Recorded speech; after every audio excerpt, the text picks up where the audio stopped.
La acogida que hemos tenido aquí ha sido espectacular.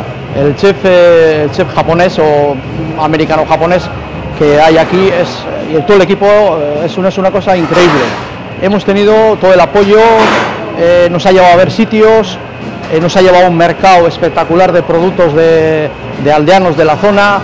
Yo creo que el producto que llevan aquí pensaba que en Nueva York no habría producto, o que habría producto pues que traído de fuera, y resulta que me lleva una sorpresa porque está ahí mismo, a 50 kilómetros, a 25 kilómetros de Nueva York, tienen producto como podemos tener en Euskadi.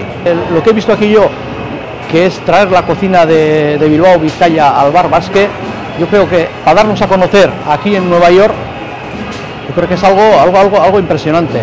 Me parece que algo que yo creo que quedará, de aquí en adelante creo que quedará grabado.